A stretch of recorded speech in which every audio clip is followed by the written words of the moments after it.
Hello दोस्तों, स्वागत है आपका स्लीपी क्लासेस में। डेली डोज ऑफ पॉलिटी के साथ आज आया हूँ और देखते हैं कि आज के पॉलिटी के पिटारे में क्या क्या क्वेश्चंस हैं। पॉलिटी आपको पता है, जितना ज़्यादा आप रिवाइज करते हैं उतना ज़्यादा आपके बेटर होता है, ठीक है। और क्वेश्चन के माध्यम से आपको क्या करना है, टॉपिक्स ढूंढने हैं कि अच्छा आज ये टॉपिक हुआ था, उसको आपने रिवाइज़ करना है। अगर रिवाइज़ नहीं किया हुआ है, अगर आप पहली बार आ रहे हैं, हमें ज्वाइन किया हुआ है, तो स्वागत है आपका। और अगर आपको टॉपिक आपको फर्स्ट टाइम दिख रहा है तो आपने कुछ नहीं करना है, पॉलिटी फॉर ऑल जो मैंने बनाई हुई है लिस्ट, वहाँ पे जाइए, ठीक है। वहाँ पे चैप्टर्स देखिए, ठीक है। और अगर कोई चैप्टर आपको नहीं मिल रहा है तो हमारे मेन चैनल पे वो चैप्टर कवर किया हुआ है। आइडिया ये है कि आपके कॉन्सेप्ट जो हैं वो क्लियर हों, ठीक है, क्वेश्चंस के माध्यम से। तो चलिए शुरू करते हैं। पहला सवाल है, to uphold and protect the sovereignty, unity, integrity of India is a provision made in the preamble of the Constitution, directive principle of the state policy, fundamental rights, fundamental duties. अब इसमें क्या है, uphold, protect, sovereignty, unity and integrity of India। देखिए दोस्तों, आपको जब भी question आएगा तो अब देखिए क्या पूछा है, is a provision made in, इनमें से किस में प्रोविजन बनाया गया हुआ है, ठीक है। अब जैसे मैंने फर्स्ट टाइम ये क्वेश्चन जब देखा था, अच्छा एक और चीज़ है, अभी जितने भी ये क्वेश्चंस में आपके डेली डोज में ये सारे प्रीवियस ईयर क्वेश्चंस हैं वेरियस एग्जाम्स के। मैंने खुद से एक भी क्वेश्चन नहीं बनाया, ठीक है। तो जब मैंने ये क्वेश्चन देखा था तो मैं भी खुद कंफ्यूज हो गया था, ठीक है। मोस्ट ऑफ द पीपल, चलो पहले इसका आंसर देख लेते हैं। आंसर क्या है इसका, डी, फंडामेंटल ड्यूटीज़, ठीक है। फंडामेंटल ड्यूटीज़ में कैसे दिया हुआ है, ठीक है। अब देखिए, अब इसमें दिया है idea behind the incorporation of fundamental duties. चलिए एक्सप्लेनेशन पे बाद पे आते हैं। देखिए, मैंने जब ये क्वेश्चन देखा था तो मोस्टली, इनफैक्ट आप में भी से 80% लोग जो हैं वो किस पे जाएंगे, प्रियम्बल पे। प्रियम्बल पे क्यों, क्योंकि आपने वहाँ पे वर्ड्स देखे हुए हैं, सॉवरेनिटी, यूनिटी, इंटीग्रिटी। आप बोलेंगे यार ये प्रोविज़न तो सर प्रियम्बल पे दिया हुआ है, बट कैच क्या है वो एक्सप्लेनेशन में देखते हैं। अब देखिए, the idea behind incorporation of fundamental duties was to remind citizen of the country, मतलब सिटीजन ऑफ कंट्री को याद दिलाना है, किस चीज़ के बारे में याद दिलाना है, कि they have the certain obligations towards the country and society, ठीक है जी। ये था रैशनल उसका, था कि आपको देशभक्ति और क्या कहते हैं, देश के प्रति आपकी क्या चीज़ें हैं उसके बारे में बताना था। अब फंडामेंटल ड्यूटीज़ वो क्या क्या कब ऐड हुए थे, they were added with the constitution on the recommendation of Swaran Singh committee. तो इससे एक और क्यू आ गया आपका कि फंडामेंटल ड्यूटीज़ जो थी वो ओरिजिनली, ठीक है जी, वो थी नहीं, बाद में ऐड हुई हैं, ठीक है जी, ठीक है। अब देखिए, ओरिजिनली क्या था कि 10 फंडामेंटल ड्यूटीज़ थी, ठीक है जी, लेकिन स्वर्ण सिंह कमेटी के बाद, नई रिकमेंडेशन के बाद ऐड की गई थी, ठीक है जी। अब 11th जो हमारी फंडामेंटल ड्यूटी है, 11th जो फंडामेंटल ड्यूटी है वो ऐड की गई थी 86th अमेंडमेंट एक्ट 2002 में, ठीक है। तो अब देखिए, इसका आंसर जो है फंडामेंटल ड्यूटीज़ है रादर देन प्रियम्बल, ठीक है। मैं भी इस क्वेश्चन में कंफ्यूज हुआ था और इसकी जो आंसर की मैंने यूपीएससी से जब देखी थी तो then I got to know कि okay this was the answer, ठीक है दोस्तों। अब देखिए, to uphold and protect the sovereignty, unity and integrity of India is one of the fundamental duties mentioned in the constitution. तो ये fundamental duties में दिया हुआ है स्पेसिफिकली। तो ऊपर क्वेश्चन पे आते हैं, क्या पूछा है, to uphold and protect the sovereignty, unity and integrity of India is a provision made in the, इसमें दिया हुआ है फंडामेंटल ड्यूटीज़ में, ठीक है दोस्तों। हम प्रियम्बल को जब करते हैं तो उसमें बहुत सी चीज़ें आती हैं, ठीक है जी, सोशलिस्ट, सेकुलर, सॉवरेन, लेकिन प्रॉपरली कहाँ पे दिया हुआ है, फंडामेंटल ड्यूटीज़ में। चलिए नेक्स्ट क्वेश्चन पे आते हैं। अगला क्वेश्चन क्या है, अगला क्वेश्चन है, the ideal of welfare state in the Indian constitution is enshrined in the preamble, directive principle of state policy, fundamental rights, 7th schedule. चलिए क्वेश्चन के साथ साथ आपको पता चल गया है कि आज जो है आपने preamble, directive principle of state policies, fundamental rights और साथ में 7th शेड्यूल भी पढ़ना है, ठीक है। देखिए, अगर जो यहाँ पे हमारे जो क्वेश्चंस हैं वो देखिए, मोस्टली क्या होता है, जैसे अभी आप YouTube के माध्यम से हमारे चैनल के साथ जुड़े हुए हैं, तो मोस्टली जो एस्पिरेंट्स हैं उनका होता है कि यार क्वेश्चंस देख लेते हैं, क्वेश्चन कुछ बढ़िया से आएगा तो मदद मिल जाएगी और कॉन्सेप्ट भी रिवाइज हो जाएगा, ठीक है। दिस इज़ वन जर्नल धारणा। लेकिन अच्छी चीज़ क्या होनी चाहिए, ठीक है, और अच्छी चीज़ ये है कि आप कोई भी चीज़, जैसे कि प्रियम्बल दिखा है आपको, direct principal of state policy दिखा है, फंडामेंटल राइट्स दिखा है, अगर आप इनको रिवाइज करते हैं पूरा ऑल टुगेदर ही, सपोज लक्ष्मीकांत उठाते हैं या कोई लेक्चर लेते हैं, तो आपके इसी टॉपिक से आपकी जो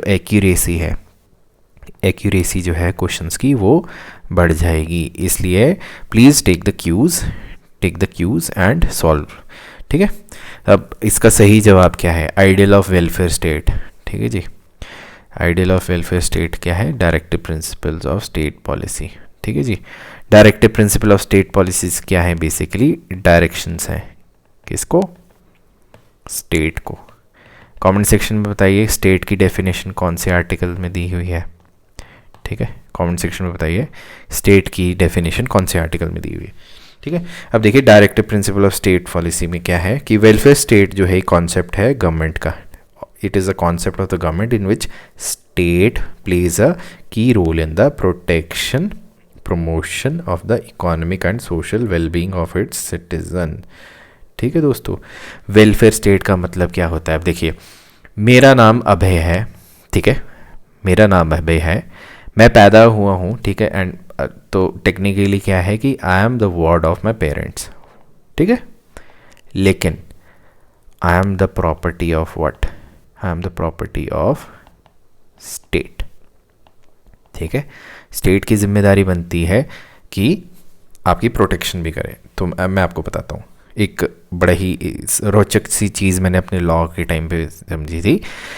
फॉर एग्जांपल अभय का किसी ने मर्डर करने की कोशिश करी, भगवान ना करे कभी कोई मेरा मर्डर करने की कोशिश करे, सपोज अगर अटेम्प्ट टू मर्डर का केस होता है, ठीक है, तो जब भी वो केस बनेगा, ठीक है, तो कोर्ट ऑफ लॉ में किस तरीके से बनेगा? स्टेट वर्सेस एक्यूज्ड, ठीक है। फॉर एग्जांपल अभय का मर्डर करने की कोशिश करी किसने? सपोज XYZ ने मर्डर करने की कोशिश करी, तो स्टेट वर्सेस XYZ होगा, मतलब कि I am the property of state, मेरे पे अगर अटैक किया गया XYZ से, तो ये जो पूरा का जो पूरा केस है वो स्टेट लड़ेगा, मतलब कि अभय को कौन मिलेगा? अभय का जो केस रजिस्टर हुआ है और सब कुछ जितना भी खर्चा वर्चा है जो भी है, कौन लड़ेगा? वो लड़ेगा स्टेट का काउंसिल, ठीक है जी। तो FIR रजिस्टर जब होगी तो उसमें स्टेट वर्सेस एक्यूज्ड होगा, ठीक है दोस्तों। चलिए अब इसमें भी लेकिन क्लॉजेज आते हैं कि अगर अभय ने XYZ पे ऑलरेडी अटैक किया हुआ है या कुछ ऐसा है तो वो अलग बात है, ठीक है। चलिए अब देखते हैं directive principle of state policy जो है वो प्रोवाइड करती है गाइडलाइंस किस चीज़ को? To the central and state government. Guidelines मतलब कि आपको इस तरीके से काम करना चाहिए, ठीक है जी, to be kept in mind while framing laws and policies, ठीक है जी, कि आपको directive principle of state policies को मद्देनज़र रखना है कि अच्छा आप कोई भी लॉ बना रहे हो, एक्ट बना रहे हो, तो DPSPs आपके दिमाग में होने चाहिए। अब कॉन्सेप्ट बिहाइंड DPSPs क्या था? Is to establish a welfare state rather than a police state, ठीक है जी, मतलब कि हमें सबका भला करना है। पुलिस स्टेट में क्या होता है? Rules regulation strictness. Welfare state में क्या होता है? आपने चीज़ों को इम्प्रूव करना है। इसीलिए हम देखिए रिफॉर्मिटी पे भी जाते हैं। अगर आप पुलिसिंग सिस्टम को समझेंगे तो Indian policing system more of a reformity है, ताकि जो इंसान है वो गलती करे तो रिफॉर्म होके निकले, ठीक है जी। और ये क्या था? कॉलोनियल टाइम से था। कॉलोनियल टाइम में क्या था? पुलिस स्टेट था, ठीक है जी, डंडा राज था। लेकिन अब क्या है? हमारा वेलफेयर स्टेट है, और US से भी वेलफेयर स्टेट ही काइंड ऑफ माना जाता है, ठीक है।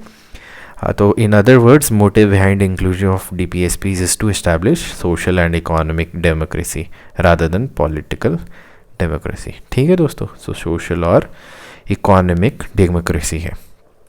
चलिए आगे चलते हैं। तीसरा क्वेश्चन क्या है, in the constitution of India promotion of international peace and security is included in preamble, directive principle of state policy, fundamental duties, 9th schedule. देखिए दोस्तों, इस टाइप के ईजी क्वेश्चंस जो हैं हम बहुत बार गलती कर देते हैं क्योंकि कंफ्यूज हो जाते हैं। अब आपने अगर एलिमिनेशन पे जाएंगे तो बोलेंगे अच्छा प्रियम्बल में नहीं दिया हुआ है, फिर 9th शेड्यूल में भी दिया हुआ, फिर आप इन दोनों में अटक जाएंगे कि फंडामेंटल ड्यूटीज़ में क्या है, promotion of international peace and security होना चाहिए कि नहीं होना चाहिए, मेरा क्या रोल रहता है। वो तो फंडामेंटल ड्यूटीज़ तो सिटीजन्स के लिए। तो इसका सही जवाब क्या है, directive principle of state policy, क्योंकि हमने यहाँ पे एलिमिनेशन यूज़ किया। ठीक है, अब देखते हैं क्या है।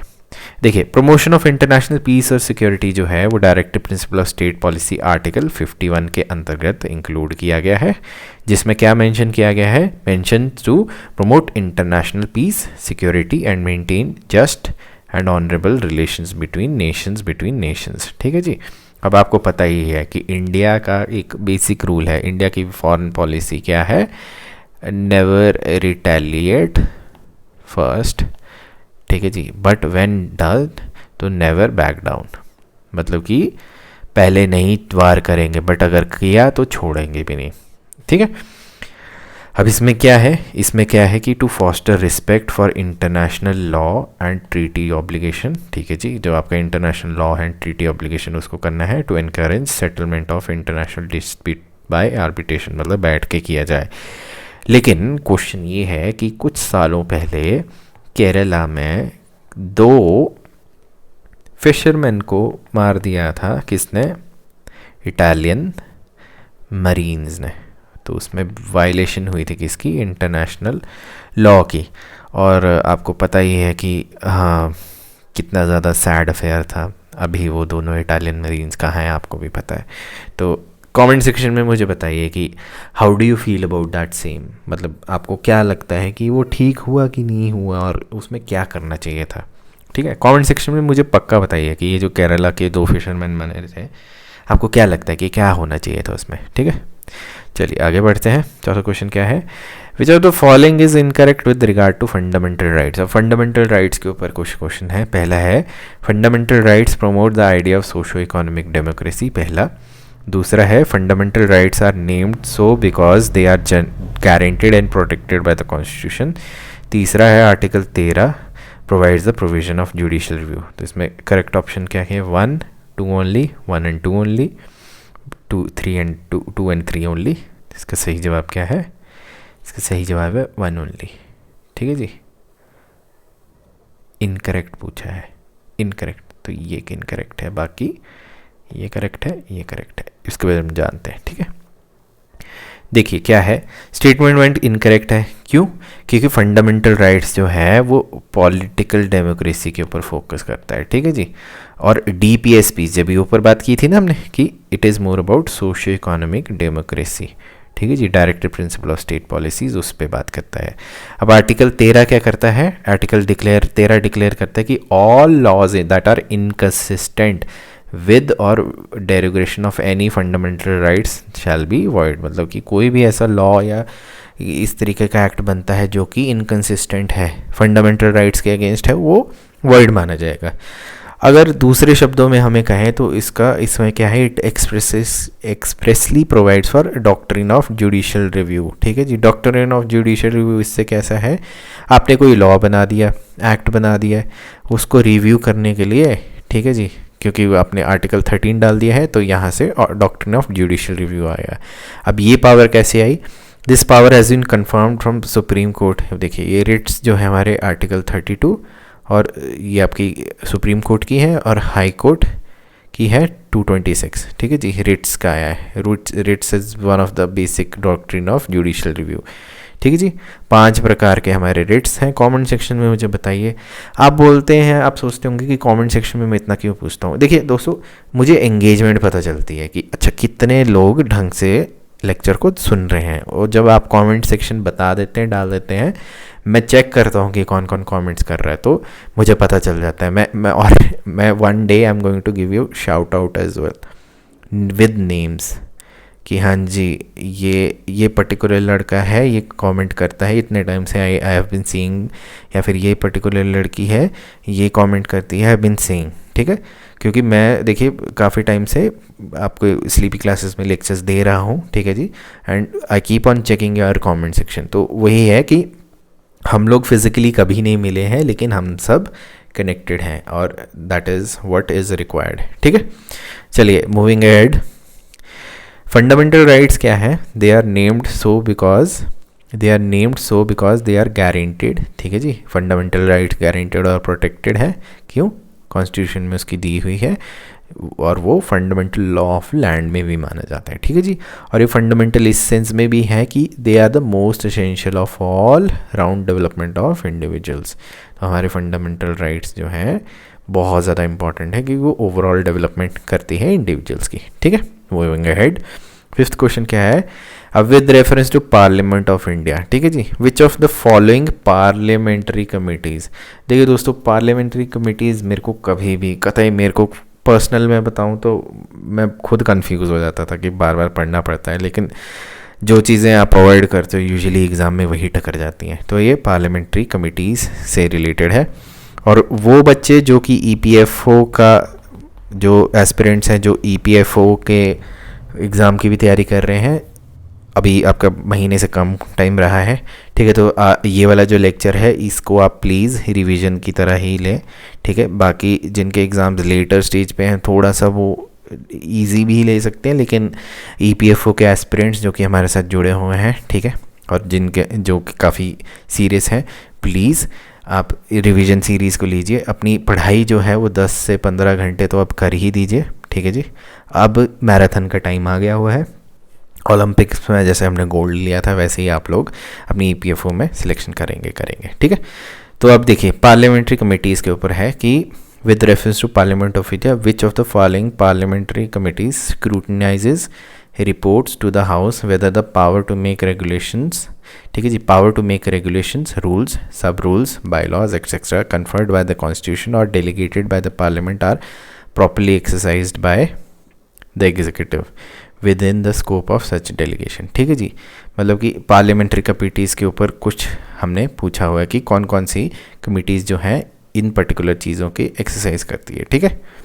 अब देखिए, committee on government assurances, committee on subordinate legislation, rules committee, business advisory committee, ठीक है जी। क्वेश्चन को एक बार फिर से देख लीजिए कि पार्लियामेंट ऑफ इंडिया के कंटेक्स्ट में है कि कौन सी पार्लियामेंट्री कमेटी जो है वो स्क्रूटनाइज करती है, रिपोर्ट करती है किस to the house whether the power to make rules, मतलब power to make rules, sub rules, bylaws etcetera जो भी हैं वो कैसे एक्सरसाइज होगी, ठीक है। तो ये हमारे की 4 कमिटीज़ दी हुई हैं, तो इसका सही जवाब कौन सा है? कमेटी ऑन सबऑर्डिनेट लेजिस्लेशन, ठीक है। अब ये सारे के बारे में हम देखते हैं, ठीक है, क्या है। अब देखते हैं कमेटी ऑन गवर्नमेंट एश्योरेंस क्या करती है। वो चेक करती है एश्योरेंसेस, प्रॉमिसेस, अंडरटेकिंग जो कि मिनिस्टर्स ने दी हैं टाइम टू टाइम, यहाँ पे फ्लोर ऑफ द हाउस में, और reports on the extent to which they have been carried through. ये कहती है कमेटी ऑन गवर्नमेंट इंश्योरेंसेस, और वो मिनिस्टर्स के ऊपर है, ठीक है। अब लोकसभा में क्या है? इट कंसिस्ट ऑफ 15 मेंबर्स, ठीक है जी, and in Rajya Sabha in consist of 10 members. ये कौन सी कमेटी आई हमारी? गवर्नमेंट इंश्योरेंस की, ठीक है। और ये 1953 में बनी थी, देखिए कितनी पुरानी है। अब आते हैं कमेटी ऑन सबऑर्डिनेट लेजिस्लेशन। ये क्या करती है? ये एग्जामिन करती है, रिपोर्ट करती है हाउस की, किस चीज़ के लिए? Whether the power to make regulation, rules, sub rules, bylaws जो भी डेलीगेटेड है पार्लियामेंट्स के, ठीक है जी। ये मतलब बेसिकली रूल्स रेगुलेशन को चेक करने के लिए सबऑर्डिनेट लेजिस्लेशन आई है, ठीक है जी। दोनों हाउसेज में कमेटी के 15 मेंबर्स होते हैं, और ये भी 1953 में बनी थी। अब आते हैं रूल्स कमेटी। रूल्स कमेटी क्या है? ये करते हैं मैटर्स, देखते हैं किसके? प्रोसीजर और conduct of business of the house के, ठीक है जी। रूल्स कमेटी जो है वो देखती है कि कौन सी चीज़ प्रोसीजर के हिसाब से चल रही है, और बिज़नेस जो है, कंडक्ट जो है वो किस हिसाब से चल रहा है, ये रूल्स कमेटी देखती है। और वो देखती है, वो रिकमेंड भी करती है क्या? नेसेसरी अमेंडमेंट्स या एडिशन जो भी चाहिए रूल्स ऑफ द हाउस के, ठीक है जी। और लोकसभा कमेटी जो है उसमें कितने होते हैं? 15 मेंबर होते हैं, ठीक है जी, including the speaker as its ex officio chairman. देखिए अब ये वाला क्वेश्चन ना थोड़ा सा टेढ़ा है और बहुत ही डीपर एस्पेक्ट में है, तो कई बार पूछ लेंगे। क्या क्वेश्चन, मैं अगर अब टफ क्वेश्चन पूछाऊंगा कि who is the ex officio chairperson of rules committee, तो इसका सही जवाब क्या है? The speaker is the x official chairman of the rules committee. अब राज्यसभा में कितने मेंबर्स होते हैं? 16 मेंबर होते हैं। ये देखिए 15 15 15, लेकिन यहाँ पे 16 मेंबर्स हैं और इसमें चेयरमैन जो है एक्स ऑफिशियल मेंबर है, हमारे राज्यसभा के चेयरमैन। अब आते हैं business advisory committee. Business advisory committee क्या रेगुलेट करते हैं? ये रेगुलेट करते हैं the programme and timetable of the house, कि कौन सी चीज़ किस वक्त पे होगी, धड़ धड़ धड़ धड़ धड़ धड़, ठीक है जी। और ये करते हैं, ये एलोकेट करते हैं time for the transaction of the legislative and other business brought before the house by the government, ठीक है। हर चीज़ प्रॉपर्ली होती है। लोकसभा में इसके 15 मेंबर होते हैं, स्पीकर इसके चेयरमैन होते हैं, ठीक है जी। और राज्यसभा में क्या है? 11 मेंबर होते हैं, चेयरमैन इसके एक्स ऑफिशियो चेयरमैन होते हैं। तो ये हमारे आगे कमिटीज़ की, ठीक है दोस्तों। तो इसी के साथ डेली डोज ख़त्म हुआ। आई होप आज के क्वेश्चन इंटरेस्टिंग होंगे, क्योंकि मैं जब बना रहा था तो मुझे बड़े इंटरेस्टिंग लगे। प्लीज़ कमेंट सेक्शंस भर दीजिए, ठीक है। वो एक संवाद चाहिए। फिर ये आने वाले टाइम में शायद 5 या 10 दिन में I will take 1 question and answer session, ठीक है। आपके वेरियस क्वेश्चंस रहते हैं, जेन्युइन क्वेश्चंस होते हैं, ठीक है। स्टूडेंट लाइफ में कुछ फेस कर रहे हैं, कुछ जॉब वाले हैं वो भी फेस कर रहे हैं।